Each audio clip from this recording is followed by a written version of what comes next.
నిండు వందనాలు. కొద్దిసేపు మనం వాక్యాన్ని ధ్యానం చేద్దాం. ప్రభునందు మిక్కిలి ప్రియులారా, మనం చదివినటువంటి కీర్తన భాగంలోకి జాగ్రత్తగా కొన్ని విషయాలు మనం పరిశీలన చేస్తూ ధ్యానం చేద్దాం. మరొకసారి చెప్తున్నాను, అనాలోచనగా ఎవరుండొద్దు. మీ మనస్సుని ఇంకొక ఆలోచన తాకనివ్వకూడదు. అప్పుడే మనం దేవుని సన్నిధిలో వాక్యాన్ని విని గ్రహించగలుగుతాం. మనకు అది ఆశీర్వాదకరంగా మార్చబడుతుంది. ఆ విషయాన్ని ఎవరు కూడా మర్చిపోవద్దు, విస్మరించొద్దు. ఇది చాలా ఆశీర్వాదకరమైన కీర్తన, మనందరికీ ఒక దీవెనకరమైన కీర్తన. దేవుని పిల్లలు ఎలా ఉంటారో తెలియజేసిన కీర్తన ఈ కీర్తన. దేవుని పిల్లలకు దేవుడిచ్చిన కాపుదలను గురించి తెలియపరిచిన కీర్తన ఈ కీర్తన. చిన్న కీర్తన అయినా కానీ చాలా గొప్ప విషయాలు ఈ కీర్తనలో కీర్తనకారుడు తెలియజేశాడు. అద్భుతమైన సంకల్పం, దేవుని సంకల్పం దేవుని పిల్లల పట్ల ఆ విషయాన్ని తెలియజేసే కీర్తన ఈ కీర్తన. ఒక్కొక్క వచనాన్ని మనం ధ్యానం చేద్దాం ప్రియులారా. బైబిల్ ఉంది, వాక్యం చదవగలిగిన వాళ్ళు ఈ మాటలు చూడాలి. కీర్తన 125వ కీర్తనలో మొదటి వచనం, యెహోవా యందు నమ్మిక ఉంచువారు కదలక నిత్యము నిలుచు సీయోను కొండవలే ఉందురు. ఊరికే చదవద్దు ప్రియులారా. దాంట్లో రెండు విషయాలు మనకు కనబడుతున్నాయి. ఒకటి యెహోవా యందు నమ్మిక ఉంచేవారు, రెండవది సీయోను కొండ. ఎవరు సీయోను కొండవలే ఉంటారు అంటే యెహోవా యందు నమ్మిక ఉంచేవారు, అంటే విశ్వాసం ఉంచేవాళ్ళు. ఎవరు దేవుని యందు విశ్వాసం ఉంచారో, ఎవరు ప్రభువుని నమ్మారో, ప్రభువునందు విశ్వసించారో వారట ఎలా ఉంటారంటే సీయోను కొండలాగా ఉంటారు అని. విశ్వసించిన వారిని గురించి బైబిల్ ఏం చెప్తుందంటే వారు దేవుని పిల్లలు, వాగ్దానం చేయబడిన ప్రజలు, వాళ్ళు దీవించబడిన ప్రజలు. విశ్వసించిన వాళ్ళు అంటే రక్షింపబడిన వారు. విశ్వసించిన వారంటే నిత్య జీవానికి వారసులైన వారు. విశ్వసించిన వారు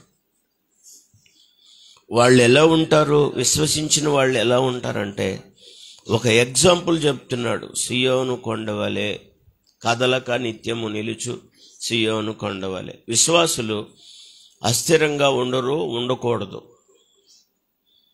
విశ్వాసులు విశ్వాస స్థితి ఎలా ఉండాలంటే స్థిరంగా ఉండాలి. అన్ని పరిస్థితుల్లో కదలని వారుగా ఉండాలి. కదిలే రెల్లులాగా ఉండకూడదు, ఊగే జమ్ములాగా ఉండకూడదు.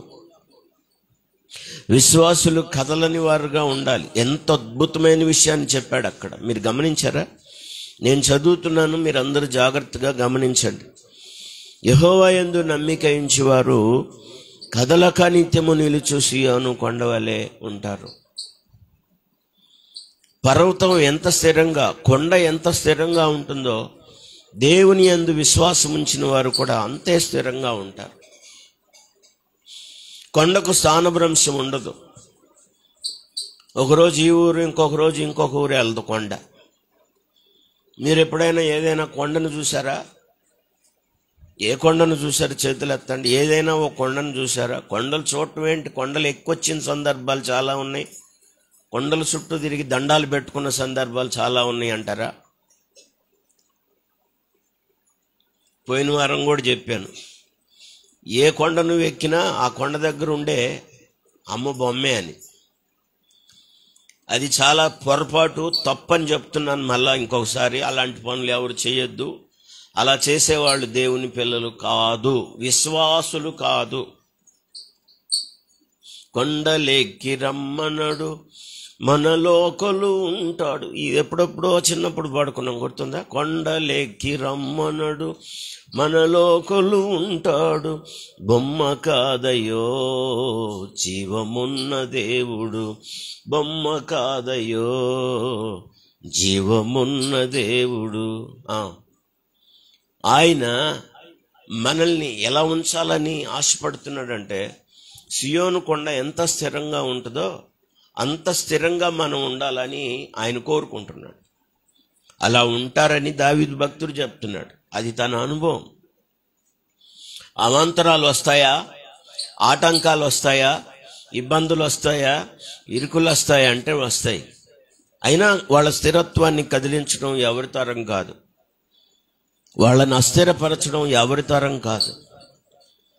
దేవుని పిల్లలు సియోను కొండలాగా స్థిరంగా ఉంటారు. అక్కడ రాయబడింది కదలక నిత్యము నిలుచు అనే మాట మీరు అండర్లైన్ చేసుకోవాలి. దాంట్లో చెప్పండి, యెహోవా యందు విశ్వాసం ఉంచేవారు కదలరు. పరిస్థితులు తారుమారు కావచ్చు, కదలరు. అస్తవ్యస్తంగా ఉండొచ్చు, కదిలింపబడరు. వారు ఊరికే తొణికిసలాడరు, వారు ఓగరు. వాళ్ళు దేవుని పిల్లలు అంత స్థిరంగా ఉండాలి. అది దేవుని ప్రణాళిక. దావీదు భక్తుడు చెప్తున్న అనుభవం. యెహోవా యందు విశ్వాసం ఉంచువారు, లేకపోతే నమ్మిక ఉంచువారు. చెప్పండి, ఎవరి యందు? యెహోవా యందు నమ్మిక ఉంచువారు ఎలా ఉంటారంటే కదలక నిత్యము నిలుచు సియోను కొండ. ఒకవేళ పర్వతాలు కదిలిపోవచ్చు, తొలగిపోవచ్చు, కానీ సియోను పర్వతానికి స్థానభ్రంశం లేదు. నాకు తెలిసే కొండకు స్థానభ్రంశం ఉండదు. అంటే మీకు తెలిసిన ఏ కొండ అయినా ఒక ఊరిలో నుంచి ఇంకొక ఊరు వెళ్ళటం చూసారా? వెళ్ళలేదా? పోనీ రోడ్డు ఆధార్ నుంచి ఇద్దరికి వచ్చిందా? మనకు దగ్గరలో ఉన్న కొండవీడి కొండలు ఉన్నాయి. ఎప్పుడన్నా గుంటూరు ఇద్దరికి వచ్చినాయా? పోనీ వస్తాయా? రావు. దేవుని పిల్లలు అంత స్థిరంగా అంత బలంగా ఉంటారని దేవుని వాక్యం చెప్తున్నా. ఆయన యందు విశ్వసించిన వాడు, ఆయన యందు నమ్మిక ఉంచిన వాడు. కానీ మన విశ్వాసాన్ని మనం ఇక్కడ పరీక్ష చేసుకోవాలి. కదిలిపోతున్నామా, స్థిరంగా ఉంటున్నామా? అక్కడ అంటున్నాడు నిత్యము నిలుచు. నిలిచేవారుగా ఉండాలి, అస్థిరులుగా ఉండకూడదు దేవుని పిల్లలు. 1-2 మాటలు మీకు నేను జ్ఞాపకం చేయాలనుకుంటున్నాను, జాగ్రత్తగా చూడండి. అంత స్థిరంగా ఉండడానికి కారణం ఏంటి? 46వ కీర్తన, 46వ కీర్తనలో 5వ వచనం. 46వ కీర్తన 5వ వచనం. త్వరగా వాక్యాన్ని చూడాలి, చదవాలి. రాసుకునే వాళ్ళు ఆ విధంగా రాసుకోవాలి త్వరగా. దేవుడు ఆ పట్టణంలో ఉన్నాడు, దానికి చలనము లేదు. చాలండి, వాక్యాన్ని మీరు గమనించండి. దేవుడు ఆ పట్టణంలో ఉన్నాడు, దానికి చలనం లేదు. ఆ పట్టణంలో కాదు, విశ్వసించిన వారిలో ఉంటాడు దేవుడు, వాళ్ళకి చలనం రాదు. పరిస్థితులు తారుమారు కావచ్చు, వేరువేరుగా ఉండొచ్చు, వ్యత్యాసంగా ఎదురవ్వచ్చు, కానీ వాళ్ళకి ఏముండదంటే చలనం ఉండదు, నిర్భయంగా ఉంటారు. స్తోత్రం చెప్పండి గట్టిగా. ఎందువల్ల అంటే దేవుడు ఆ పట్టణంలో ఉన్నాడు అన్నాడు. కాదు, నేనేమంటున్నానంటే దేవుడు ఆ వ్యక్తిలో ఉంటాడు. ఎవరైతే విశ్వసించిన వ్యక్తిగా ఉంటాడో, ఎవడైతే నమ్మిన వ్యక్తిగా ఉంటాడో ఆ వ్యక్తిలో ఉంటాడు దేవుడు. అందువల్ల వాడు చలించడు, చలనం ఉండదు. ఆ వ్యక్తికి ఎటుపడితట్టు ఓగడు, కదలడు, గందరగోళం అవ్వడు. దేవుని పిల్లలు ఈ విషయాన్ని మీరు మనస్కరించాలి జాగ్రత్తగా. కీర్తన 16:8 ఈ విధంగా రాయబడింది. కీర్తన 16:8 విశ్వసించేవాళ్ళలో ఉంటాడు, విశ్వసించేవాడు ఎదుట ఆయన గురిగా ఉంచబడతాడు. సదాకాలము యెహోవా యందు నా గురి నిలుపుచున్నాను, ఆయన నా కుడిపార్శ్వమందు ఉన్నాడు కనుక. మళ్ళా చెప్తున్నాడు కీర్తనకారుడు, ఆయన నా కుడిపార్శ్వాన్ని ఉంటాడు. అందరు నా వైపు చూడండి. మొదటి మాటలో ఆ వ్యక్తిలో ఉంటాడు, ఆ పట్టణంలో ఉన్నాడు, అందుకే దానికి చలనం లేదని. దేవుడు ఏ వ్యక్తిలో ఉంటే ఆ వ్యక్తిలో చలనం ఉండదు. దేనికి పడితే దానికి చలించరు, వాళ్ళు కదిలిపోరు, ఊగిపోరు, అంత స్థిరంగా ఉంటారు. ఎందుకంటే సియోను కొండ ఎలాగా చలించబడదో, సియోను కొండ ఎలాగా కదలక నిత్యము నిలుస్తుందో, దేవుని యందు నమ్మికించిన వారు కూడా అంత స్థిరంగా ఉంటారు. ఒకటి, ఎందువల్ల వాళ్ళు చలించరంత స్థిరంగా ఉంటారు అంటే, మొదటి కారణం దేవుడు వాళ్ళలో ఉంటాడు. రెండవ కారణం దేవుడు వాళ్ళ కుడిపార్శ్వాన ఉంటాడు. కీర్తనకారుడు చెప్తున్నాడు, సదాకాలం నా గురి యెహోవా మీద నిలుపుతున్నాను. స్తోత్రం చెప్పండి. నీ గురి దేవుని మీద ఉందా? దేవునిని గురిగా పెట్టుకున్నావా? మధ్యలో నీ గురి తప్పుతుందా? పౌలు గారు అంటాడు, నేను గురి వద్దకే పరిగెడుతున్నాను. పరలోకమే మన గురై ఉండాలి, ప్రభువే మన గురై ఉండాలి, పరలోక రాజ్యమే నిత్య జీవమే మన గురై ఉండాలి. ఆ గురిని నిలబెట్టి పడుతున్నాడు, ఆ గురిలో ప్రయాణం చేస్తున్నాడు, ఆ గురిలో పరుగెడుతా ఉన్నాడు భక్తుడు. అలా గురిలో పరిగెడుతున్నటువంటి ఆయన ఒకసారి చెప్పాడు, నా గురిని నేను ఖచ్చితంగా పట్టుకున్నాను. నేను గురిని గుర్తెరగకుండా పరిగెట్టట్లేదు, లక్ష్యం లేకుండా పరిగెత్తలేదు. నా పరుగు నేను ఇప్పుడు తుదముట్టిస్తున్నాను. నా కొరకు నీతి కిరీటం ఉంచబడింది. స్తోత్రం చెప్పండి గట్టిగా. హల్లెలూయా. దేవుని పిల్లలు గురిగా ఆయన్ని కలిగి ఉండాలి. అలా గురిగా కలిగిన వారికి ఆయన ఎక్కడుంటాడంటే కుడి పార్శ్వాన్ని ఉంటాడంటే కుడి ప్రక్క ఉంటాడు, నీ ప్రక్కనే ఉంటాడు. కుడి ప్రక్క అనేది దేన్ని చూపిస్తుంది అంటే అండను చూపిస్తుంది, ధైర్యాన్ని చూపిస్తుంది. కుడి ప్రక్క ఉండడం అంటే ఏంటి చెప్పండి? కుడి ప్రక్క ఉండడం అంటే ఏంటి? ఆదరణ. కుడి ప్రక్క ఉండడం అంటే ధైర్యం, ఓ గొప్ప అండ. కుడి ప్రక్క ఉండడం అంటే గొప్ప కార్యాలు దేవుడు దేంతో చేశాడంటే తన కుడి పార్శ్వంతో, అంటే దక్షిణ బాకుతో చేశాడు. దక్షిణ హస్తం అంటే కుడి హస్తం అని అర్థం, కుడి చెయ్యి అని అర్థం. ఈ పగటి వేళ నేను మిమ్మల్ని అందరినీ అడుగుతున్నాను, మన గురి దేవుని మీద ఉందా? దేవునినే గురిగా పెట్టుకొని మనం ముందుకు కొనసాగుతున్నామా? కీర్తనకారుల్లాగా నువ్వు కథలు అలాగైతే నువ్వు చెల్లించిపోవు, నువ్వు ఊగిసలాడగా నీ జీవితం ఉండదు, అంత స్థిరంగా ఉంటుంది. ఎంత అద్భుతమైన మాట చెప్పాడు. అపోస్తలుల కార్యముల గ్రంథంలో మరొక మాట మీరు చదవండి, 2వ అధ్యాయం 25వ వచనం. అపోస్తలుల కార్యముల గ్రంథం 2వ అధ్యాయం 25వ వచనం. ఆయనను గూర్చి, అంటే మనం చదివిన దాంట్లో భాగాన్నే అక్కడ ఉటంకిస్తున్నాడు, మళ్ళా తెలియజేస్తున్నాడు, జ్ఞాపకం చేస్తున్నాడు పౌలు గారు. కీర్తనకారుడు పేతురు చెప్తున్నాడు, ఆయనను గూర్చి ఈ మాట రాయబడింది. చదవండి. దావీదు ఇట్లా, నేను ఎల్లప్పుడు నా ఎదుట ప్రభువుని చూచుచున్నాను. మళ్ళా చెప్తున్నాడు చూడండి. ఇప్పుడు అందరు నవ్వి చూడండి. దావీదు మొదటేమన్నాడంటే దేవుడు ఆ పట్టణంలో ఉన్నాడని, ఆ వ్యక్తిలో ఉన్నాడు కాబట్టి అతనికి చలనం లేదు. రెండవది, ఆయన గురిగా పెట్టుకొని ఆయన మీదే గురి నిలుపుతున్నాడు, అప్పుడు ఆయన కుడిపార్శ్వాన్ని ఉన్నాడు. ఇక్కడ అంటున్నాడు ఆయన నా ఎదుట ఉన్నాడు అని. స్తోత్రం చెప్పండి. దేవుని పిల్లల ఎదుట, కళ్ళెదుట ఎప్పుడు దేవుడు, దేవుని సన్నిధి కనబడాలి. అప్పుడే వాళ్ళ విశ్వాస జీవితం స్థిరంగా ఉంటుంది. నీ ఎదుట దేవుని ప్రత్యక్షత ఉన్నట్టుగా ఉండాలి, నీ లక్ష్యం దేవుని మీద ఉన్నట్టుగా ఉండాలి. అప్పుడు నువ్వు చలించని వ్యక్తివిగా, కదలని వ్యక్తివిగా, స్థిరమైన వ్యక్తివిగా ఉండగలుగుతావు. నీ కళ్ళెదుట దేవుని ప్రత్యక్షత ఉండాలి. అక్కడ రాయబడిన చాలా క్లియర్గా చెప్తుంది దేవుని వాక్యం, నా ఎదుట ఆయన ఉన్నాడు, ఆయన నా ఎదురుగా ఉన్నాడు అంటున్నాడు ఆయన. అందువల్ల వాళ్ళు స్థిరంగా ఉంటారు, మళ్ళీ చదవండి ఆ వచనాన్ని మీరు జాగ్రత్తగా. దావీదు అంటున్నాడు, చెప్పండి. ఇప్పుడు దావీదు ఎదుట ఎవరున్నారు? ప్రభువుని చూస్తున్నాను అంటున్నాడు. అంటే తన ఎదుట ఎవరు కనబడుతున్నారు? ఎప్పుడు కూడా దేవుడే కనబడుతున్నాడు. నా ఎదుట ఆయనను చూస్తున్నాను, నా ఎదుట ఆయన ఉన్నాడు, నా లోపల ఉన్నాడు, నా కుడి పార్శ్వాన ఉన్నాడు. ఇప్పుడు ఎక్కడున్నాడంటే నా ఎదుట ఉన్నాడు. స్తోత్రం చెప్పండి. అలాగే ఇరు పార్శ్వాల దేవుడు నడిపించబడుతూ ఉండగా ఆ వ్యక్తి ఎందుకు చెల్లిస్తాడు? ఈరోజు మనం ఊరికే చెల్లించబడుతున్నాం, తొట్టిల్లిపోతున్నాం, జారిపోతున్నాం. దానికి కారణం ఏంటంటే దేవుని ఎదుట మన ఎదుట దేవుడు ఉన్నట్టుగా కనిపించట్లేదు. విశ్వాసం అయితే ఉంచాం, కానీ విశ్వసించిన వ్యక్తి ఎలా ఉండాలో అలా మనం ఉండలేదు. చాలా క్లియర్గా చెప్తున్నాడు కీర్తనకారుడు, యెహోవా యందు నమ్మిక ఉంచిన వాడు, అంటే యెహోవా యందు విశ్వాసం ఉంచిన వాడు ఎలా ఉంటాడంటే కదలక నిత్యము నిలుచు సియోను కొండలాగా ఉంటాడు. పక్కన వాళ్ళకి చెప్పండి, నువ్వు కొండవని చెప్పండి. ఒక రకంగా చూస్తున్నారు. ఎక్కడా నువ్వు కొండేమో కానీ కొంతమంది గుదిబండలు అయిపోతున్నారు. కొండలు కాదు, కొంతమంది గుదిబండలు అయిపోతున్నారు, అవరోధపు బండలు అయిపోతున్నారు. కొండకు చలనం ఉండదు, సానుభ్రంశం ఉండదు, అస్థిరత ఉండదు కొండకి. సియోను కొండకు అస్సలు కదిలింపబడదు. దేవుని పిల్లలు అలా ఉందరుగాక. ఇంకా మరొకసారి కీర్తనకారుడు ఏం చెప్పాడో తెలుసా? రెండు యోహాను సువార్తలో దయచేసి 6వ అధ్యాయంలో 48వ వచనం. యోహాను సువార్త 6వ అధ్యాయం 48వ వచనం. త్వరగా యోహాను సువార్త 6:48.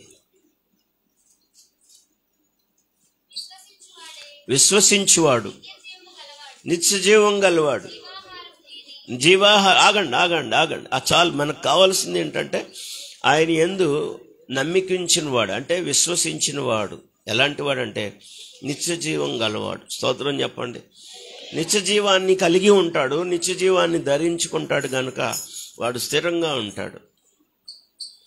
ఎంతమందికి నమ్మకం ఉంది? నేను నమ్మికించిన నా దేవుని ద్వారా నాకు నిత్య జీవం కలదు, నేను నిత్య జీవంలో ఉన్నానని ఎంతమందికి విశ్వాసం ఉంది? వాక్యం చెప్తుంది ఆయన యందు విశ్వసించువాడు నిత్య జీవం గలవాడు, నిత్య జీవానికి వారసుడు, అస్థిరుడు కాదు, నిత్య జీవం కొరకు పిలువబడిన వాడు.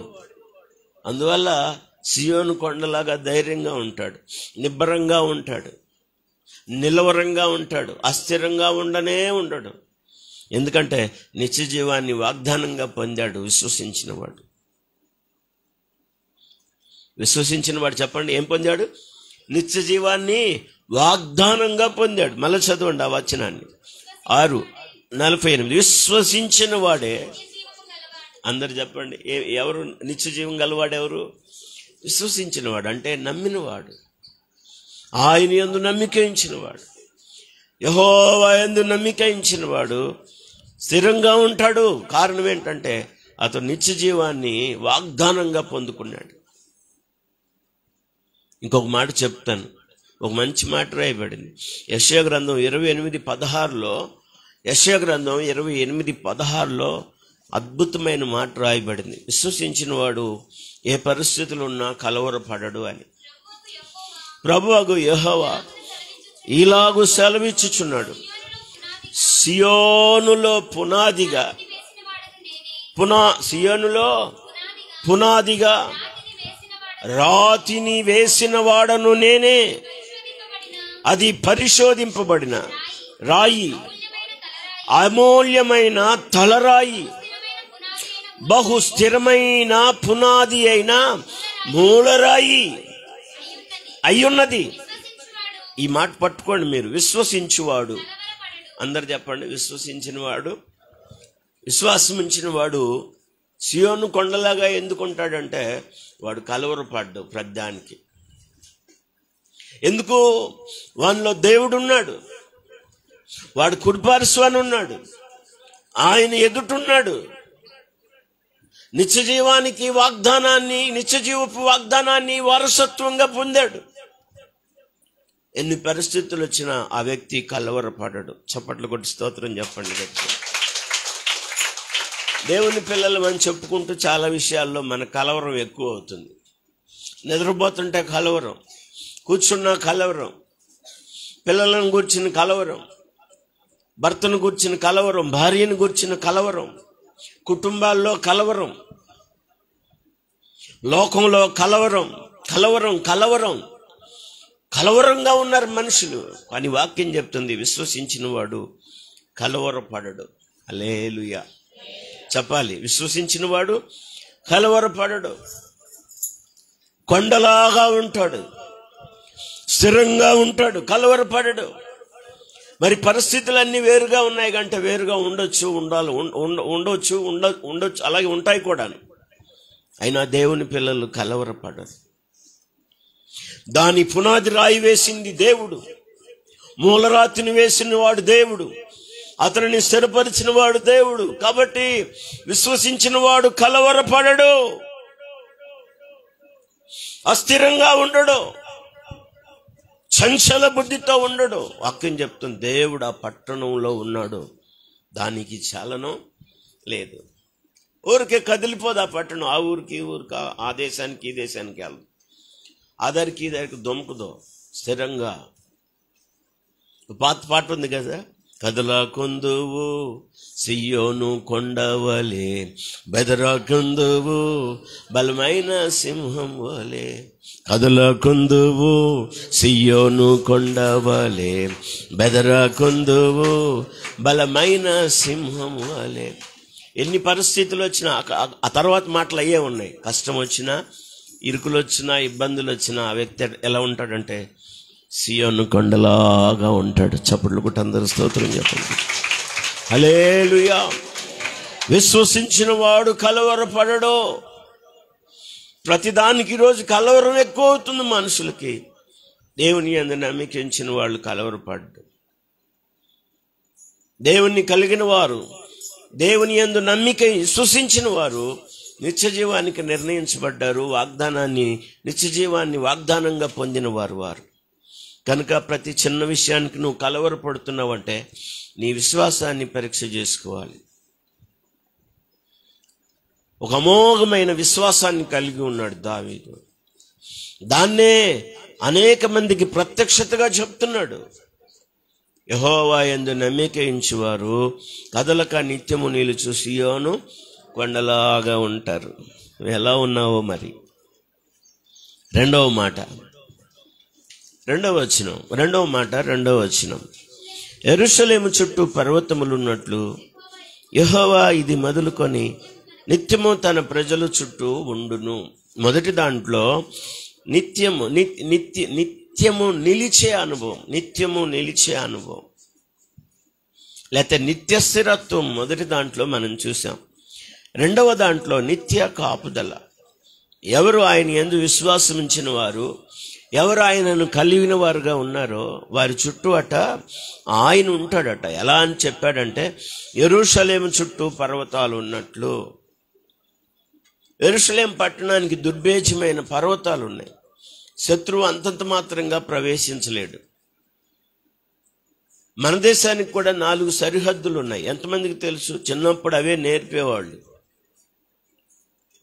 తూర్పున బంగాళాఖాతం, పశ్చిమాన ఇటు చూడమ్మా, ఇటు చూడండి, ఎక్కడున్నారు మీరు చెప్పండి. తూర్పున మన దేశానికి ఎల్లలు తెలుసా? చెప్పండి బాయ్. ఇటు చెప్పండి. దేశానికి తూర్పునేముంది? అసలు మనకు సంబంధమే లేదంటారా? బంగాళాఖాతం, పశ్చిమాన పసిఫిక్ మహాసముద్రం, అరేబియా సముద్రం, దక్షిణాన చెప్పాలి ఏదో మనకు తెలీదు. ఉత్తరాన హిమాలయ పర్వతాలు. ఏ పర్వతాలు?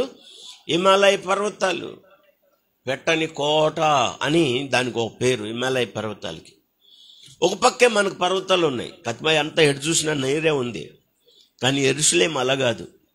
ఎటువైపు చూసినా యెరూషలేం చుట్టూ ఏముంటాయంటే గొప్ప గొప్ప పర్వతాలు ఉంటాయి. శత్రువు రాలేడు ఆ పట్టణంలోకి. స్తోత్రం చెప్పండి. ఎవరికి వాగ్దానం చేస్తున్నాడంటే ఎవరు తన పిల్లలో, ఎవరు తన ప్రజలో వారికి దేవుడు ఇలాంటి వాగ్దానం చేస్తున్నాడు. ఆ పట్టణాన్ని గురించి చెప్పడానికి కాదు, తన ప్రజల చుట్టూ నేను అలా ఉండడానికి చెప్తానికి ఆ మాట చెప్పాడు. స్తోత్రం చెప్పండి. నువ్వు ఎక్కడికి వెళ్ళినా, నువ్వు ఎక్కడున్నా నీ చుట్టూ దేవుడు ఉంటాడు. అది గుర్తుపెట్టుకోవాలి. మళ్ళీ చదువుతాను, మీరు అందరు చూడండి. యెరూషలేము చుట్టూ పర్వతాలు ఉన్నట్లు యెహోవా ఇది మొదలుకొని నిత్యము తన ప్రజల చుట్టూ ఉండును. నీ చుట్టూ దేవుడు ఉంటాడు. దేవుని కాపుదల ఉంటుంది. దీన్ని ఏమంటున్నానంటే, ఈ 2వ వచనాన్ని ఏమంటున్నానంటే నిత్య కాపుదల. చెప్పండి, ఏ కాపుదల? నిత్యము దేవుని కాపుదల. పర్వతాలు ఆ యెరూషలేముకి ప్రాకారం లాగా ఉండి కాపుదలనిస్తాయి. శత్రువు ప్రవేశించలేడు. ఏ విరోధి లోపలికి చొచ్చుకొని రావడానికి అవకాశం ఉండదన్నమాట. మన దేశానికి కూడా శత్రువు ఎట్టబడితట్టు రావడానికి లేదు. ఉత్తరాన్ని నుంచి రావాలంటే హిమాలయాలు ఎక్కి రావాలి, చచ్చిపోతారు మంచుకొండలు. పశ్చిమానికి వెళ్తే పసిఫిక్ మహాసముద్రం, దాన్ని ఎవరు దాటలేరు. అంత మాత్రం అది సాధ్యం కాదు. దక్షిణాన అరేబియా సముద్రం ఉంది, తూర్పున బంగాళాఖాతం ఉంది. ఎటు చొచ్చుకొని రాలేరు. కానీ మన దేశానికి 3 వైపులు నీళ్లు ఉన్నాయి, ఒక పక్కే పర్వతాలు. కానీ యెరూషలేం అలా కాదు. యెరూషలేం చుట్టూ ఏమున్నాయి అంటే పర్వతాలు ఉన్నాయి. స్తోత్రం చెప్పండి. అక్కడ ఎందుకు చెప్పాడు ప్రభు? ఆ కంటెంట్ మనకు అవసరం, ఆ ఉద్దేశం మనకు అవసరం. యెరూషలేము చుట్టూ పర్వతాలు ఉన్నట్లు ఇది మొదలుకొని యెహోవా తన ప్రజల చుట్టూ ఉండు. పర్వతం ఉంటే ఆ పట్టణం ఎంత సురక్షితంగా ఉంటుందో. పట్టణం చుట్టూ పర్వతాలు ఉండడం వలన ఆ పట్టణానికి ఎంత క్షేమమో, ఎవరు ఆయనను కలిగి ఉంటారో ఆయన చుట్టూ అలాగా ఆయన ఉండి వాళ్ళకి క్షేమాన్ని, కాపుదలని ఇవ్వడానికి ఇష్టపడుతున్నాడు. స్తోత్రం చెప్పండి గట్టిగా. పట్టణానికి పర్వతాలు క్షేమకరంగా కాపుదలగా ఉన్నట్లు ఆయన తానే నీకు కాపుదలని ఇవ్వడానికి. అది కూడా ఎలాగంటే నిత్యం. ఇది మొదలుకొని నిత్యము అనే మాట చదువుతున్నాం అనండి. ఇది మొదలుకొని నిత్యము, ఎప్పుడు కూడా ఆయన కాపుదల తన పిల్లలకు ఉంటుంది. మనం చాలాసార్లు కలవరపడుతున్నాం, చాలాసార్లు భయపడుతున్నాం, చిన్న వాటికే బెంబేలెత్తిపోతా ఉన్నాం, కంగారు పడిపోతా ఉన్నాం, జడుచుకుంటున్నాం చాలాసార్లు. ఈ మాటలు మీరు చదవడానికి ఇష్టపడండి. 37వ కీర్తన, 37వ కీర్తనలో 28వ వచనం. 37వ కీర్తనలో 28వ వచనం. ఏలయనగా యెహోవా న్యాయమును ప్రేమించేవాడు. ఏలయనగా యెహోవా న్యాయమును ప్రేమించేవాడు. ఆయన తన భక్తులను, అందరూ చెప్పండి, ఆయన తన భక్తులను విడువడు. వారెన్నటన్నటికీ కాపాడబడతారు. స్తోత్రం చెప్పండి. వారు ఎన్నటన్నటికీ. అందుకే దీనికి నేను ఏమని పేరు పెట్టానంటే నిత్య కాపుదల. తన పిల్లలు ఎన్నటన్నటికీ ఏం చేయబడతారంటే కాపాడబడతా ఉంటారు. అదే కీర్తనకారుడు అంటాడు, ఆయన రెక్కలతో నిన్ను కప్పుతాడు అని చెప్తాడు 91వ కీర్తనలో. ఆయన రెక్కలతో నిన్ను కప్పుతాడు, ఆయన కాపాడుతాడు నిన్ను. స్తోత్రం చెప్పండి గట్టిగా. ఆయన రెక్కల కింద నీకు ఆశ్రయము కలుగుతుంది. స్తోత్రం చెప్పండి. ఎందుకు కలవరపడుతున్నావు? ఆయన మనకిచ్చే కాపుదల అంటే ఎలాంటి కాపుదల అంటే నిత్య కాపుదల. కానీ చాలా కలవరపడుతున్నాం మనం, చాలా భయపడి బెంబేలెత్తిపోతా ఉన్నాం. ఎన్నో విషయాల్లో మనం భయపడిపోతా ఉన్నాం. మీకు ఈ మాటలు తెలియాలి. దేవుని పిల్లలకు దేవుడు చేసిన వాగ్దానం చాలా గొప్పది. ఎలాంటి వాగ్దానం చేశాడంటే యెరూషలేము చుట్టూ పర్వతాలు ఉన్నాయి, ఎలా ఉన్నాయో అలాగే ఇది మొదలుకొని యెహోవా తన ప్రజల చుట్టూ నిత్యం ఉంటాడు. స్తోత్రం చెప్పండి గట్టిగా. ఎప్పుడు కూడా భయపడి కలవరపడద్దు. నీ చుట్టూ దేవుడు ఆయన ఉన్నట్టుగా తెలియజేస్తున్నాడు. నేను నీ చుట్టూ ఉన్నాను, నీతో ఉన్నాను, నా పిల్లలైన మీ చుట్టూ నేను ఉంటున్నాను అని వాగ్దానం చేస్తున్నాడు ఆయన. దీన్ని నిత్య కాపుదల అని చెప్తున్నాడు. వాక్యం చెప్తుంది, ఆయన తన భక్తులను విడువడు. వారు ఎన్నటన్నటికి ఏం చేయబడతారు చెప్పాలి. ఎన్నటన్నటికంటే అర్థం ఏంటి? ఎన్ని పరిస్థితులు, ఎలాంటి పరిస్థితులు, ఎన్ని రోజులు, ఎలాంటివి మనకు సంభవించిన వాక్యం చెప్తుంది. ఎన్నటన్నటికి వారు ఏం చేయబడతారంటే కాపాడబడుతూనే ఉంటారు. స్తోత్రం చెప్పండి. దీన్నే నిత్య కాపుదల అంటారు. ఒక మాట చదివితే దావీదుని గురించి ఈ మాట రాయబడింది. ఏంటంటే దావీదు రకరకాల మార్గాల్లో కూడా ప్రయాణం చేయాల్సి వచ్చింది. శత్రువుల చేత తరంబడినప్పుడు, ఆపదల్లో ఉన్నప్పుడు, అపాయాల్లో ఉన్నప్పుడు దేవుడు అతనిని కాపాడి తన రాజ్యం మీద అతన్ని రాజుగా నిర్ణయించిన తర్వాత అది ఎటువైపు ప్రయాణం చేస్తున్నా కూడా అతన్ని కాపాడిన విషయాన్ని దావీదుని గురించి రాయబడింది. బైబిల్ నుండి వాక్యం చదవగలిగిన వాళ్ళు వాక్యాన్ని చూడండి. సమూయేలు 2వ గ్రంథంలో 8వ అధ్యాయం 6వ వచనం 14వ వచనం. సమూయేలు రాసిన 2వ గ్రంథం వాక్యం చదువుతున్నారా? త్వరగా చూడాలి దయచేసి. 8వ అధ్యాయంలో 6:14 దమస్కు వశమున ఉన్న సిరియా దేశంలో దండును ఉంచగా సిరియనులు దావీదునకు దాసులై పన్ను చెల్లించుచుండిరి. దావీదు ఎక్కడికి పోయినా, స్తోత్రం చెప్పండి, స్తోత్రం చెప్పండి. మరొకసారి స్తోత్రం చెప్పండి. ఎక్కడికి వెళ్ళినా అనండి, ఎక్కడికి వెళ్ళినా ఎవరు కాపాడుతున్నారు? నువ్వు ఎదురొస్తే కాపాడబడుతున్నారా? ప్రతిరోజు ఎదురు రావాలి. ఇటురా, ఏదో నీళ్లు తీసుకొని పోయినట్టు, ఏదో పారబోయటానికి పోయినట్టు ఈ ఎదురు రావటం ఒకటి. మళ్ళీ ఇట్ట ఎదురొచ్చిన వాళ్ళు కూడా బెళ్ళబీటుగా లారీ కింద పోయిన వాళ్ళు చాలా మంది ఉన్నారు. ఏం చేస్తాం? ఎందుకంటే అక్కడ రాశాడు, యెహోవా పట్టణాన్ని కాపాడకపోతే దాన్ని కావలి వారు మేలుకున్నా వ్యర్థమే. దేవుడు కాపాడకపోతే మనకి ఎన్ని కాపుదలున్నా వ్యర్థమే. మనం గుర్తుపెట్టుకోవాలి, మనుషులు కాదు మన కాపుదల, మనుషులు కాదు మనల్ని కాపాడేది, మనుషులకున్న ఆశ్రయాలు కాదు మనుషులను కాపాడేది. ఎంత స్పష్టంగా రాయబడింది. దావీదు ఎక్కడికి వెళ్ళినా అనండి, దావీదు ఎక్కడికి వెళ్ళినా నిన్ను కాపాడువాడు. అబ్బా అబ్బా అబ్బా, ఏం అద్భుతమైన, నిన్ను కాపాడువాడు కొనుకడు. అస్సలకి ఆయన కాపాడుతూనే ఉంటాడు, ఆయన విడువాడు నిన్ను. ఒక్క రాయబడిన మాట గమనించారు, వారు ఎన్నటికి కాపాడబడతారు. వస్తాయా? వస్తాయి. ఇరుకులు, ఇబ్బందులు, ఆపదలు, ఎన్నో పరిస్థితులు వస్తాయి. దేవుడు కాపాడుతాడు. మళ్ళీ చెప్తున్నాను, దేవుడు కాపాడకపోతే నీ ప్రయత్నాలు నిన్ను కాపాడలేవు, నీ డబ్బు నిన్ను కాపాడలేదు, నీ జ్ఞానం నిన్ను కాపాడదు, నీ తెలివితేటలు నిన్ను కాపాడు.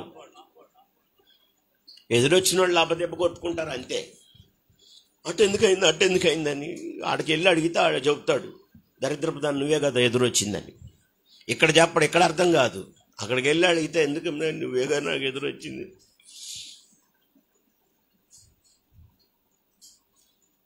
ఏది కాపుదల? ఎవరు కాపుదల? వాక్యాన్ని గమనించారా?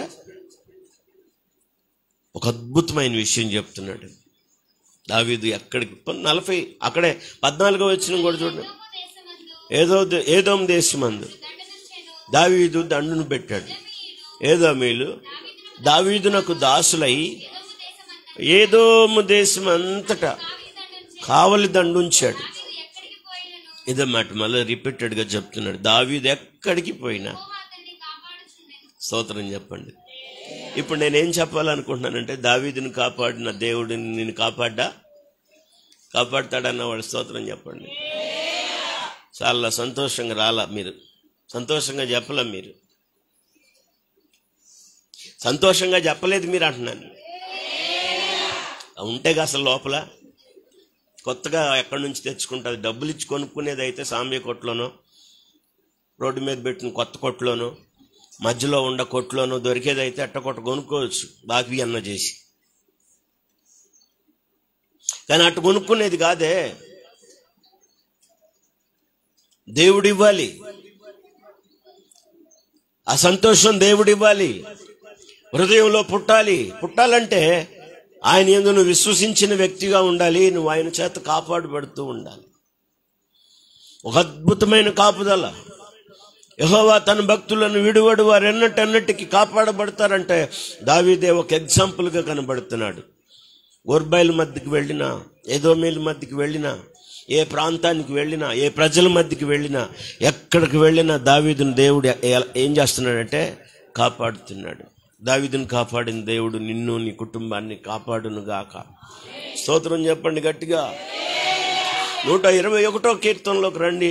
ఆయన కొన్ని కాపుదలను ఇచ్చాడు. గడిచిన వారాల్లో మనం ధ్యానం చేసినా కూడా మళ్ళా కాపుదలను గురించి చెప్పడానికి నేను మరొకసారి ఈ విషయాలు ఇష్టపడతా ఉన్నాను. 121వ కీర్తనలో 3వ వచనం నుంచి 7వ వచనం వరకు ప్రతి వచనంలో కాపుదల ఉంటుంది. 3వ వచనం నిన్ను కాపాడు. అక్కడ దాన్ని పట్టుకోవాలి మీరు. నిన్ను కాపాడువాడు నిన్ను, స్తోత్రం చెప్పండి. నిన్ను కాపాడమే ఆయన ఓ ప్రత్యేకమైనటువంటి బాధ్యతగా తీసుకున్నాడు. ఒకవేళ మనం దేవుని కాపుదలను కోల్పోతే అది ఎంత భయంకరంగా ఉంటుందని ఈ విషయాలు చదువుతున్నప్పుడు అర్థమవుతుంది మనకి. యెహోవాయే నిన్ను కాపాడువాడు, నిన్ను కాపాడువాడు కునుకడు నిద్రపోడు. ఇశ్రాయేలును కాపాడువాడు కొనుకడు నిద్రపోడు. గంభీరంగా స్తోత్రం చెప్పండి. 4వ వచనం ఇశ్రాయేలును కాపాడువాడు కునుకడు నిద్రపోడు. మళ్ళా చెప్తున్నాడు యెహోవాయే నిన్ను కాపాడువాడు. రిపీటెడ్గా చెప్తున్నాడు, దేవుడే నిన్ను కాపాడేవాడు. గేటు కాడ ఉన్న కుక్క కాపాడదో అమ్మా చెప్పండి. గేటు కాడ ఉన్న కుక్క కాపాడదో. కుక్క కట్టేసే ఉంటుంది, కొన్నిసార్లు కుక్క అక్కడే ఉంటుంది, కానీ ఇల్లంతా ఖాళీ అయిపోద్ది. ఇంటికి కన్ను వేసిన గృహాలు చాలా ఉన్నాయి. మరి కుక్క ఏమైంది? చిన్న వాసన వచ్చేది వదిలితే చాలు, అది అక్కడే పండుకుంటుంది, చక్కగా నిద్రపోయిద్ది. వాళ్ళ పని వాళ్ళు పూర్తి చేసుకొని వెళ్తారు. తెల్లారి లేచిన కుక్క అక్కడే ఉంటుంది. సొమ్ము ఉండదు, ప్రాణ నష్టం కూడా జరగవచ్చు, ఎంత ఆస్తి నష్టమైనా జరగవచ్చు. దొంగ 3 రకాలుగా వస్తాడు. బైబిల్లో రాయబడింది, దొంగతనం చేయడానికి వస్తాడు. మొదటి రకం, ఒకవేళ దొంగతనం చేయటం కుదరకపోతే అడ్డం వస్తే హత్య చేస్తాడు. 3వది, అది కూడా కుదరకపోతే నాశనం చేస్తాడు. అన్ని పడేసి పగలగొట్టి పాడు చేసిపోతాడు, లేకపోతే నుప్పు గీసి తగలబెట్టిపోతాడు. అది దొంగ చేసే పనులు. నిన్ను కాపాడడానికి, నీ ప్రాణాన్ని కాపాడడానికి ఆయన వాగ్దానం చేస్తున్నాడు. ఈ వచనాలు మీరు జాగ్రత్తగా చదవండి. 5వ వచనంలో యెహోవాయే నిన్ను కాపాడువాడు, ఆయన నీకు కుడి ప్రక్కన నీడగా ఉంటాడు. 6వ వచనంలో పగలు ఎండ దెబ్బ రాత్రి వెన్నెల దెబ్బ తగలకుండా నిన్ను కాపాడుతాడు. 7వ వచనం అపాయం రాకుండా యెహోవా నిన్ను కాపాడును. అందరూ ఆమేన్ చెప్పండి. అపాయాలు రాకుండా కాపాడుతాడు, అపాయంలో కాపాడుతాడు నిన్ను. తర్వాత ఆయన నీ ప్రాణాన్ని కాపాడుతాడు. తర్వాత 8వ వచనంలో ఆయన నీ ప్రయాణాన్ని కాపాడుతాడు. స్తోత్రం చెప్పండి. ఇన్నిట్లో మనకు కాపుదల అవసరం. నీకు, నీ ప్రాణానికి, నీ యొక్క ప్రయాణానికి కాపుదల అవసరం. అంతేగాని నువ్వు ఎదురొస్తే కాపుదల ఉండదు, నీ ఇంట్లో కుక్క ఉంటే కాపుదల ఉండదు, నీకు డబ్బు ఉంటే, నీ జ్ఞానం ఉంటే కాపుదల ఉండదు. అది కాపుదల అనుకోబాక. గేట్లు వేసినట్టే ఉంటాయి, తాళాలు బిగించి గుర్రుగానే ఉంటాయి, కానీ జరిగే కార్యాలు జరుగుతూనే ఉంటాయి. దొంగోడు ఏం చేయాలని నిర్ణయించుకుంటే దాన్ని చేస్తాడు. కనపడకుండా కన్ను వేసి దోసుకెళ్ళిన సందర్భాలు బోల్డ్ అన్నీ ఉన్నాయి. అమ్మ బ్యాంకులకే బెజ్జాలు వేసారు మనోడు. చెప్పండి, ఎక్కడికి? బ్యాంకులకి చాలా సైరన్లు ఉంటాయి బ్యాంకుల చుట్టూ, అలాంటి బ్యాంకులకే కన్నాలు వేసేసారు మనోడు. కుక్కలు ఉంటాయి, సైరన్లు ఉంటాయి, ఎలక్ట్రిక్ అలారాలు ఉంటాయి, అన్ని దాటేసుకొని వాళ్ళు వెళ్ళిపోయి లోపలికి బ్యాంక్ కన్ను వేసి దోసుకొచ్చిన సందర్భాలు ఉంటాయి. మన గేట్ ఎంత, మన కాపల ఎంత?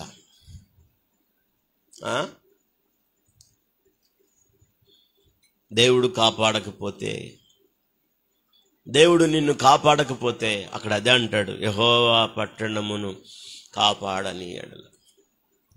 దేవుడు నిన్ను కాపాడకపోతే ఎక్కడ నీ కాపుదల? నీకు, నీ ప్రయాణానికి, నీ ప్రాణానికి, నువ్వు చేసే ప్రతి ప్రయత్నానికి దేవుని కాపుదల. ఏం చెప్పాడు అక్కడ? మరి మీరు చదివారు, గుర్తుపెట్టుకున్నారా? యెహోవా తన భక్తులను విడువడు, వారెన్నటెన్నటికి నిత్య కాపుదల. చెప్పండి, ఏ కాపుదల? నిత్య కాపుదల. అందుకే మనం క్షేమంగా ఉన్నామని చెప్పండి పక్కన వాళ్ళకి.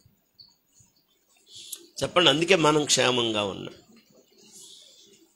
అందుకే మనం సురక్షితంగా. నిత్య కాపుదల దేవుడు మనకి ఇచ్చాడు. స్తోత్రం చెప్పండి గట్టిగా. 31వ కీర్తనలో 23వ వచనంలో ఆయన భక్తులను మాత్రమే కాదు, అంటే మళ్ళా రిపీటెడ్గా 31వ వచనంలో 31వ అధ్యాయం 23లో ఏమన్నా అంటే, యెహోవా భక్తులారా మీరందరూ ఆయన్ని ప్రేమించండి. ఎందుకో తెలుసా? యెహోవా విశ్వాసులను కాపాడుతూ. చెప్పండి, భక్తులనే కాదు, ఆయన విశ్వాసులను ఏం చేస్తాడు? కాపాడుతాడు. నువ్వు విశ్వాసవే కదా, దేవుడు నీకు వాగ్దానం చేస్తున్నాడు, నిన్ను కాపాడుతానని, నీ ప్రాణాన్ని కాపాడుతానని, నీ ప్రయాణాన్ని కాపాడుతానని. మళ్ళా చదువుతున్నాను, మీరు జాగ్రత్తగా గమనించండి. మళ్ళా చదువున్నాను. యెహోవా భక్తులారా మీరందరూ ఆయనను ప్రేమించండి, దేవుణ్ణి ప్రేమించండి. ఎందుకంటే యెహోవా విశ్వాసులను కాపాడును. గంభీరంగా స్తోత్రం చెప్పండి. దేవుని పిల్లలైన విశ్వాసులకి, ఆయన యందు నమ్మిక ఉంచిన విశ్వాసులకి ఆయన కాపుదలను అనుగ్రహిస్తున్నట్టుగా మనం ఈ వచనం ద్వారా అది కూడా ఎలాంటిదా? నిత్య కాపుదల. 25వ కీర్తనలో 2వ వచనాన్ని మీరు మర్చిపోవద్దు. యెరూషలేము చుట్టూ పర్వతాలు ఉన్నట్లు ఇది మొదలుకొని యెహోవా తన ప్రజల చుట్టూ అపాయాలు ఉంటాయి, ఆపదలు ఉంటాయి.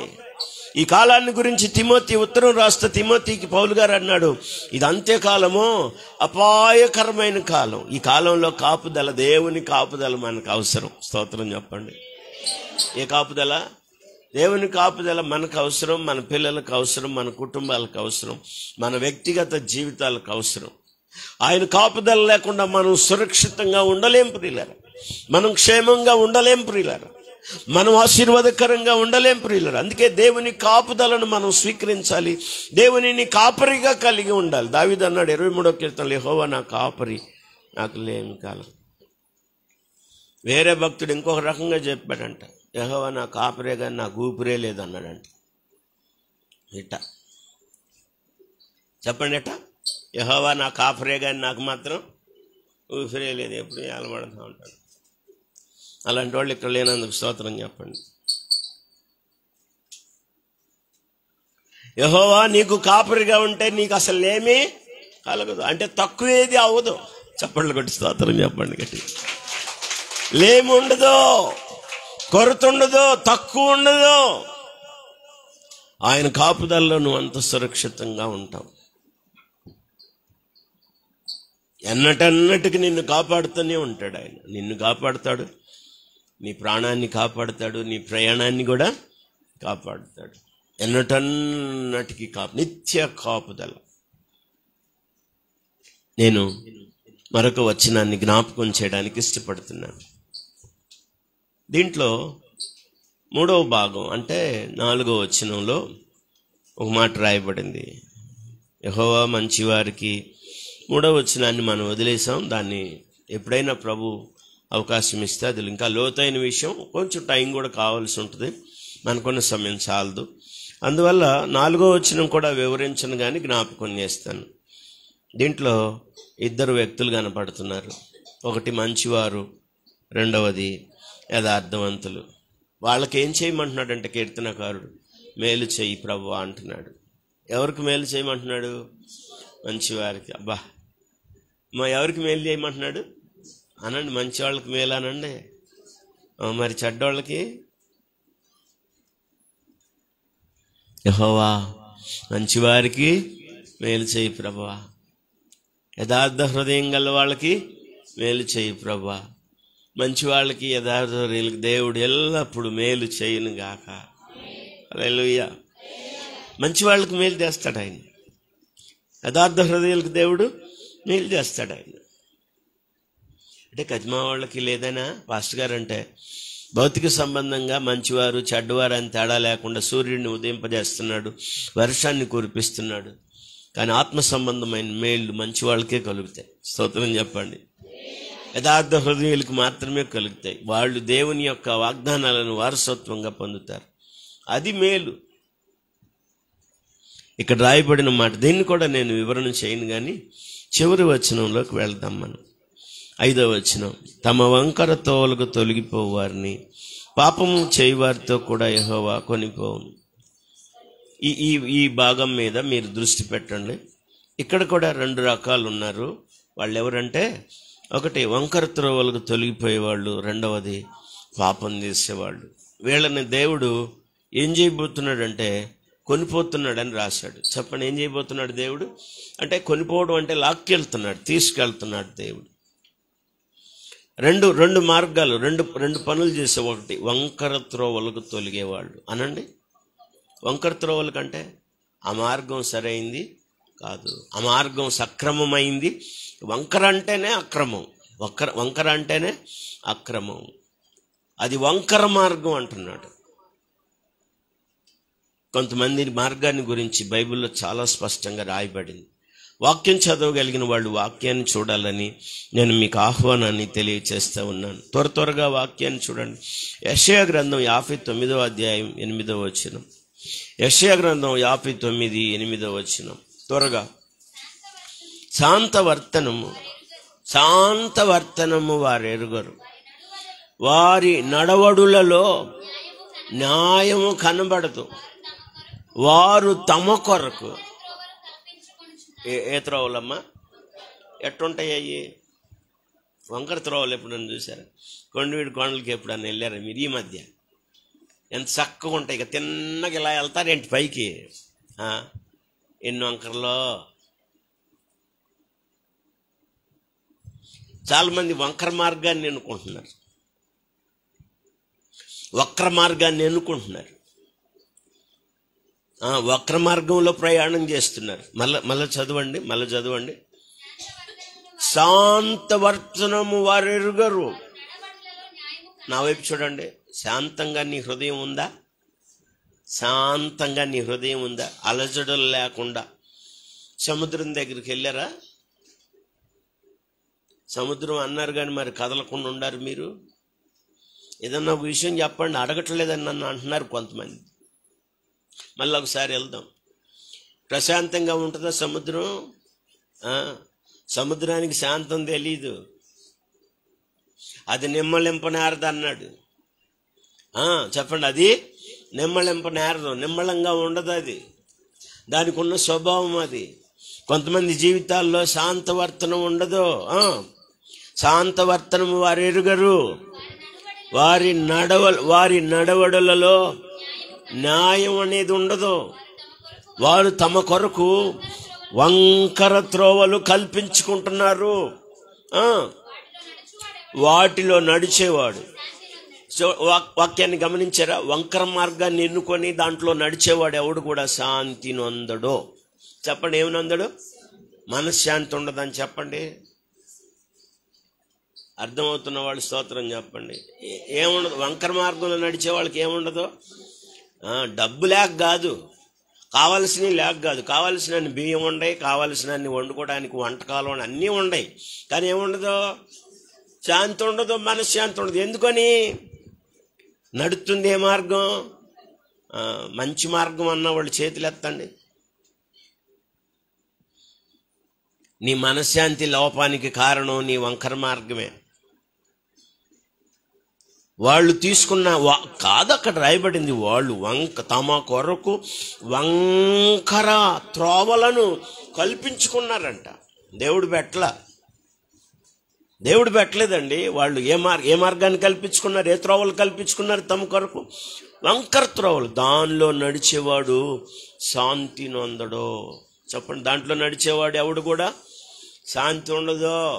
అమ్మా, మనశ్శాంతి ఉండదు. దేవుని పిల్లల ప్రశాంతంగా ఉండలేరు వాళ్ళు. నిద్రపోతున్నా భయమే, కూర్చున్నా భయమే, ఎక్కడికి వెళ్ళన్నా భయమే, ఎటు చూసినా అలజడి. నెమ్మదిగా ఉండలేరు వీళ్ళు. ఎందుకంటే నడిచే మార్గం ఎలాంటిది? ఎన్నుకున్న మార్గం, వాళ్ళు కల్పించుకున్న మార్గం సరైన మార్గం, సక్రమమైన మార్గం కాదు. అది వంకర త్రోవలో. తర్వాత అయిపోయిందమ్మా, ఆ వచనం అయిపోయిందా? సామెతల గ్రంథం 2వ అధ్యాయం 15వ వచనం చూడండి. సామెతల గ్రంథం 2వ అధ్యాయం 15వ వచనం. సామెతల గ్రంథం 2:15. వారు నడుచుకునే త్రోవలు వంకరవి, వాళ్ళు కుట్టిన వర్తనలు, మరియు చాలు వద్దు. వాళ్ళ ఇక్కడ కూడా చెప్తున్నారు, వారు నడిచే మార్గాలు వంకరవి, వారు ఎదుట ఉన్న త్రోవలు వంకర త్రోవలు. అందువల్ల వాళ్ళకి మనశ్శాంతి ఉండదు, శాంతి ఉండదు, ప్రశాంతంగా ఉండరు. న్యాయ మార్గం వాళ్ళల్లో కనబడదు, న్యాయం వాళ్ళ త్రోవల్లో కనబడదు. వాళ్ళు శాంతవర్తనం ఎరుగరు. వాక్యం చెప్తున్న విషయం ఏంటంటే, ఇదిగో దేవుడు వంకర త్రోవలకు తొలగిపోయే వారిని పాపం చేసే వారితో కూడా కొనిపోబోతున్నాడు. అంటే వీళ్ళిద్దరిని కట్టబోతున్నాడు అనండి. వీళ్ళిద్దరిని ఏం చేయబోతున్నాడు?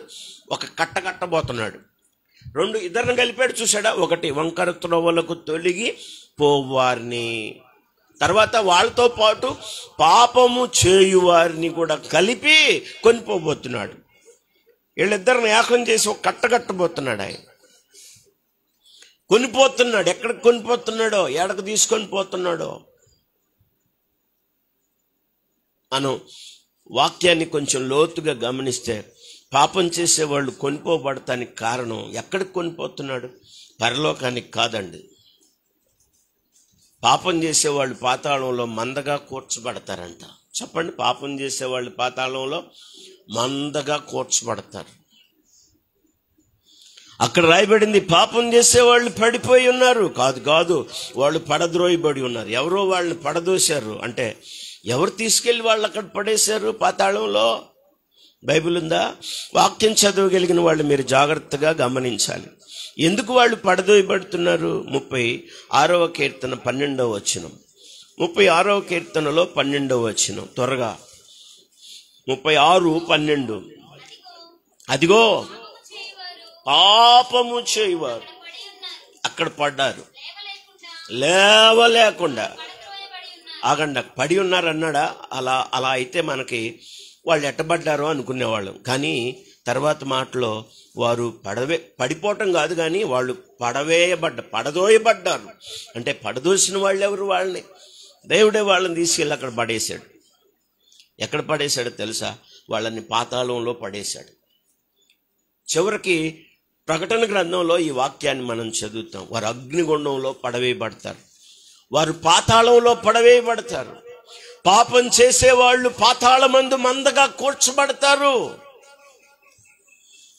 వంకర త్రోవలకు తొలగిపోతూ ఉంటే దేవుడు నీకు నిత్యమైనటువంటి ఆయన యొక్క కాపుదలనిచ్చిన, ఆయన నిత్యమైనటువంటి సురక్షితమైనటువంటి ఆయన స్థిరత్వాన్ని నీకు ఇచ్చిన, దాంట్లో నిలబడకుండా నీ కొరకు కానీ వంకర త్రోవలు కానీ కల్పించుకున్న వ్యక్తివైతే, దాంట్లో నువ్వు ప్రయాణం చేస్తున్న వ్యక్తివైతే, వాక్యం చెప్తుంది కదా, ఇదిగో నిన్ను పాపం చేసే వాళ్ళతో కూడా ఆయన కొనిపోబోతున్నాడు. వాక్యాన్ని చూడండి. వక్ర మార్గంలో నెమ్మది లేదు, సమాధానం లేదు, దాంట్లో శాంతి లేదు. అయ్యో, వాళ్ళు శాంతి ఎరుగరు, వాళ్ళకి తెలియదు. ఎందువల్ల అంటే వాళ్ళని దేవుడు లాక్కెళ్ళబోతున్నాడు. 36:12 చదువుతున్నాం. అదిగో పాపం చేసే వాళ్ళు అక్కడ పడి ఉన్నారు, అక్కడ పడద్రోయబడి ఉన్నారు. దేవుడే తీసుకెళ్ళి అక్కడ పడేస్తున్నాడు వాళ్ళని. అంతేనా? ఎందుకు అలా దేవుడు అక్కడ లాగివేస్తున్నాడు పాపం చేసేవాళ్ళని? వాళ్ళు దేవునికి అసహ్యులు. 5వ కీర్తన 5వ వచనం. 5వ కీర్తన 5వ వచనం. దేవుని పిల్లలుగా మన విశ్వాస జీవితాన్ని జాగ్రత్త చేసుకోవాల్సిన అవసరం ఉందని ఈ వాక్యం ద్వారా మనకు అర్థమవుతుంది. 5వ కీర్తన 5వ, దాంభికులు నీ సన్నిధిని నిలవలేరు, పాపము చేయి వారందరూ నీకు అసహ్యులు. చెప్పండి, పాపం చేసేవాళ్ళు దేవునికి అసహ్యులు. పాపంలో బ్రతికే వాళ్ళు దేవునికి అసహ్యులు. దేవునికి అసహ్యంగా మారి మన జీవితం ఎవరికి సంతోషం కలిగిస్తుంది చెప్పండి? నీ ప్రవర్తన దేవునికి అసహ్యం, నీ బ్రతుకు దేవునికి అసహ్యం, నీ మాట దేవునికి అసహ్యం, నీ పని దేవునికి అసహ్యం. నీ వలన నీకు సంతోషం ఉండదు, నీ వలన ఎవరికి సంతోషం ఉండదు. వాక్యం చెప్తుంది, పాపము చేయి వారందరూ నీకు యెహోవాకు అసహ్యులు. అందుకే వాళ్ళని లాగేయబోతున్నాడు దేవుడు. అందుకే వాళ్ళని పాతాళంలో మందగా కూర్చడానికి లాక్కెళ్ళబోతున్నాడు, కొనిపోతున్నాడు. అదిగో పాపం చేసేవాళ్ళు అక్కడ పడద్రోయబడి ఉన్నారు, అక్కడ పాతాళంలో మందగా కూర్చబడుతున్నారు వాళ్ళు. మీరు గమనించారా? ఎంత అద్భుతమైన మాట చెప్పాడు. 5వ అధ్యాయంలో 5వ వచనం. 5వ అధ్యాయం 5వ వచనం. డాంబికులు నీ సన్నిధిని నిలవలేరు. అనండి అమ్మ అనండి. డాంబికులు అంటే బడాయోళ్ళు అనండి. అన్నీ బడాయే. కొంచెం ఇబ్బందిగా ఉందేమో, ఎవరు ఇబ్బంది పడబాకండి. బడాయి పనికిరాదు మనకి. దేవుని పిల్లలను ఎంత తగ్గించుకుంటే అంత దీవించబడతాం మనం. స్తోత్రం చెప్పండి. ఎంత తగ్గించుకుంటే అంత హెచ్చింపబడతాం. మనకు అంత బడాయి ఎక్కువయ్యా. అమ్మా ఏమెక్కువ? చాలా బడాయి, అన్నీ బడాయి. తీర లోపలికి వెళ్ళి చూస్తే ఉండదు. యాతయాతలు కేతకేతలు అన్నీ ఎతలే. లోపలికి వెళ్తూ బయటకు మాత్రం అంతా ఏదో అన్నారు పెద్దోళ్ళు, బారు బడాయి. మామూలు బడాయి కాదు, బారు బడాయి. లోపలికి వెళ్ళి చూడాలా, హృదయం లోపలికి వెళ్ళి చూడాలా, అంతరంగంలోకి వెళ్ళి చూడాలా. కొంతమంది జీవితాలు వైఫల్యం ఇలాగే అయిపోతున్నాయి. ఒక అద్భుతమైన విషయాన్ని మనకు నేర్పిస్తున్నాడు దేవుడు. పాపం చేయవారు దేవునికి అసహ్యులు, డాంబికులు నీకు నీ సన్నిధిలో నిలవలేరు. వాళ్ళు నీకు అసహ్యులు, దేవునికి అసహ్యం వాళ్ళంటే. అంతేకాదు, మొదటి యోహాను రాసిన పత్రిక 3వ అధ్యాయంలో ఎందుకు వాళ్ళు దేవునికి అసహ్యులు, ఎందుకు వాళ్ళని దేవుడు లాగైపోతున్నాడు, వాళ్ళని ఎందుకు పాతాళంలో మందగా కూర్చబోతున్నాడు, వాక్య భాగం 1 యోహానులో 3వ అధ్యాయం 8వ వచనం. అపవాది మొదటి నుండి పాపం చేస్తున్నాడు గనుక పాపము చేసేవాడు. ఇంకోసారి చెప్పండి నోదేసి, పాపం చేసేవాడు ఎవరు? ఎందుకు వాళ్ళంటే అసహ్యం దేవునికి? ఎందుకు వాళ్ళని లాక్కెళ్ళి పాతాళంలో మందగా కూరుస్తున్నాడు అంటే, ఒకటి వాళ్ళని గురించి రాయబడింది. పాపం చేసేవాళ్ళు ఎవరి సంబంధులు? అయ్యో, ఇక్కడ కొట్టేశాడు దేవుడు. మనం ఎవరి సంబంధులు అవుతాం పాపంలో ఉంటే? నువ్వు ఇప్పుడు నీ గాంభీర్యం ఇక్కడ బయటికి రావాలి. మన ప్రార్థనలు, మన ఆరాధనలు, మన పాటలు, ఇవన్నీ కూడా దేవుని ఎదుట ఆయన సరిచూసే పరిస్థితులు మనకు కనబడుతున్నాయి.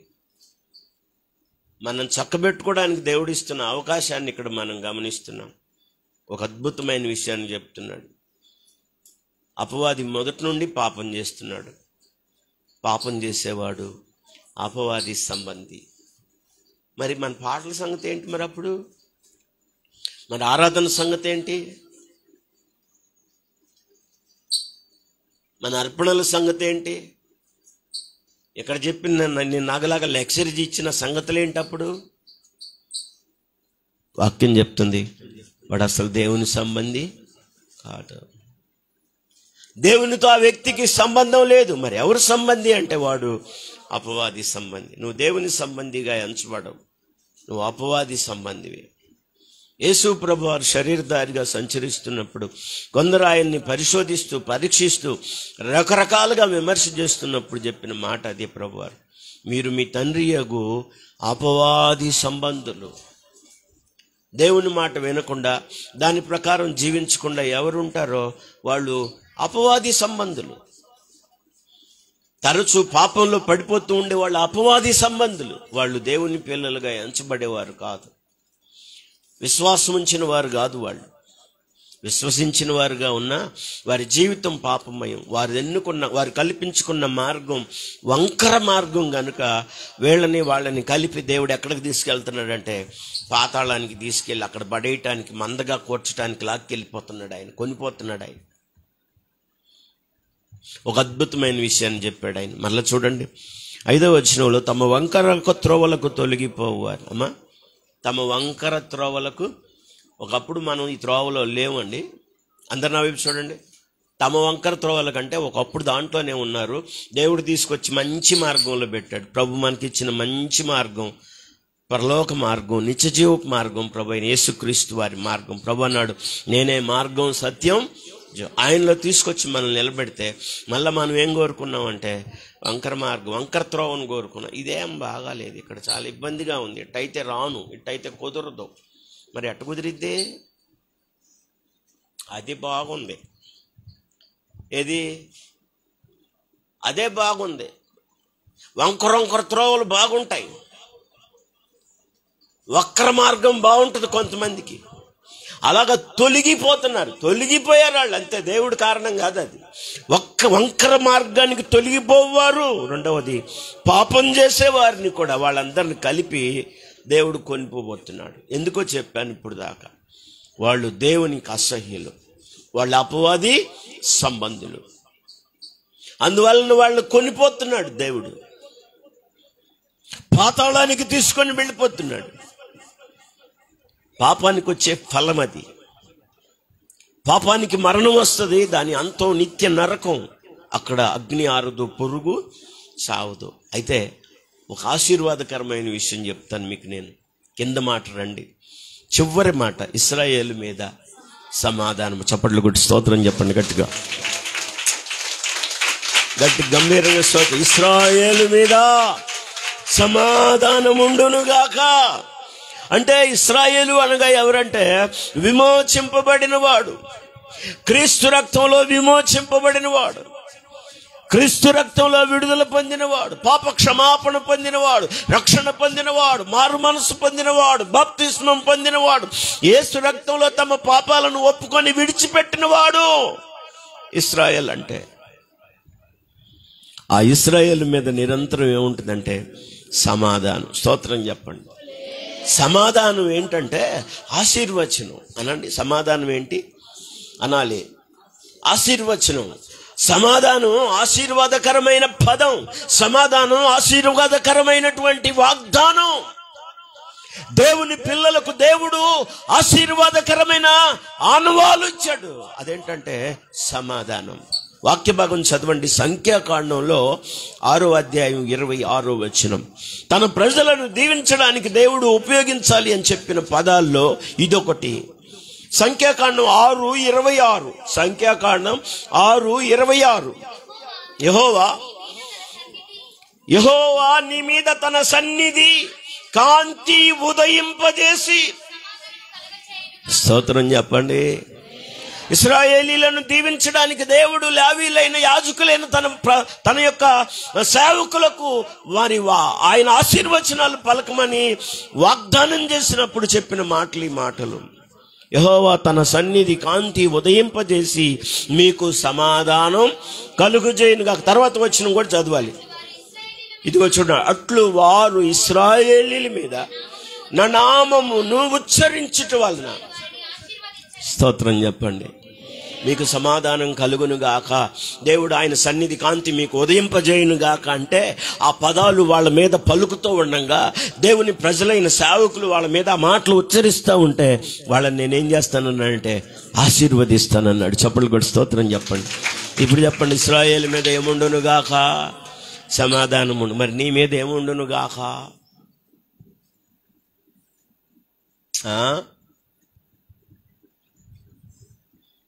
నిత్య ఆశీర్వాదపు వాగ్దానం, శుభసూచకం. దేవుని ప్రజలకు, దేవుని బిడ్డలకు వాగ్దానం. వాక్యంలో అద్భుతమైన మాటను మనం చదువుతున్నాం. ఈ మాటలు మీరు జాగ్రత్తగా గుర్తుపెట్టుకోవాలి.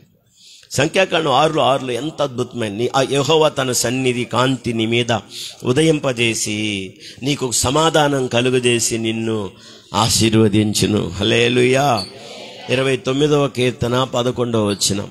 29వ కీర్తన 11వ వచనం. 29వ కీర్తన. అసలు అక్కడే ఉన్నారు కానీ ఎందుకో మరి మీరు అర్థం కాదు. కీర్తనల గ్రంథమేగా మీరు అంతా చదివి ఎంత తిరిగినా ఈరోజు అంతా పాఠం అక్కడే ఉంది కదా. ఏదో ఒక విషయం 2 విషయాలు చదవడానికి మీరు బయటికి వెళ్ళారు. యెహోవా తన ప్రజలకు బలమును అనుగ్రహించును. యెహోవా తన ప్రజలకు. అమ్మ ఎవరికి? యెహోవా అనండి. తన ప్రజలు అనండి. తన ప్రజలు అంటే ఇంక వేరే వాళ్ళు ఉండారనేగా, లేరా? యెహోవా తన ప్రజలకు ఏమనుగ్రహించాలనుకుంటున్నాడు? నువ్వు తన బిడ్డగా ఉన్నావా? తన కుమార్తెగా ఉన్నావా? నువ్వు తన కుమారుడిగా ఉన్నావా? తన ప్రజగా ఉన్నావా? వాళ్ళకి దేవుడు ఏమి ఇవ్వాలనుకున్నాడంటే సమాధానం. చప్పట్లు కొట్టి గట్టిగా హల్లెలూయా. తన ప్రజలకు దేవుడు నిత్య సమాధానాన్ని ఇవ్వాలనుకున్నాడు. సమాధానం ఆశీర్వచనం. ఇశ్రాయేలు మీద సమాధానం ఉండునుగాక. నీ మీద, నీ కుటుంబం మీద దేవుని సమాధానం ఉండునుగాక. అలా ఉండడానికి దేవుడే పలకమని తన ప్రజలకు బోధిస్తున్నాడు, తన సేవకులకు చెప్తున్నాడు. మీరు నా నామాన్ని బట్టి ఈ ఆశీర్వచనాలు వాళ్ళ మీద ఉచ్చరిస్తూ ఉంటే నేను వాళ్ళని ఏం చేస్తానంటే ఆశీర్వదిస్తాను. హల్లెలూయా. అందుకే ఆమేనని చెప్పమని, దేవుడు మిమ్మల్ని దీవించును గాక అంటే ఏం చెప్పాలి? ఆశీర్వచనాలు సేవకులు యాజకులు పలుకుతూ ఉండగా వాళ్ళని నేను దీవిస్తాను అని చెప్పాడు దేవుడు.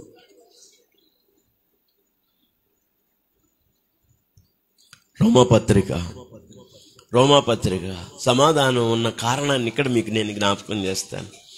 రోమాపత్రిక 8వ అధ్యాయం 6వ వచనం. ఒకరు ఎప్పుడైనా చెప్తాను, ప్రార్థన చేసుకుందాం. మనం త్వరగా చూడండి. ఆత్మానుసారమైన మనసు. సమాధానం ఎక్కడి నుంచి వస్తుంది పాస్టర్ గారు అంటే, ఇదిగో ఆ మార్గాన్ని చెప్తున్నాను మీకు నేను. ఆత్మానుసారమైన మనస్సు జీవము. అందరు చెప్పండి, ఏ మనసు అంట? ఆత్మానుసారమైన మనసు నీకుంటే జీవము, సమాధానం కలిగి ఉంటావు. స్తోత్రం చెప్పండి. మనది ఆత్మానుసారమైన మనసేనా? ఆత్మానుసారంగా మనం జీవిస్తున్నామా? ఆత్మానుసారంగా బ్రతుకుతున్నామా? ఆత్మానుసారంగా ప్రవర్తిస్తున్నామా? వాక్యం చెప్తున్నా, ఆత్మానుసారమైన మనసు జీవము, సమాధానమైంది. హల్లెలూయా. ఆత్మానుసారమైన మనసులో సమాధానం ఉంది. ఆత్మానుసారమైన మనసులో ఆశీర్వాదం ఉంది, ఆశీర్వచనం ఉంది. ఇశ్రాయేలు మీద సమాధానం ఉండునుగాక. చెరువు కుడి వచ్చిన బిడ్డలందరి మీద సమాధానం ఉండునుగాక.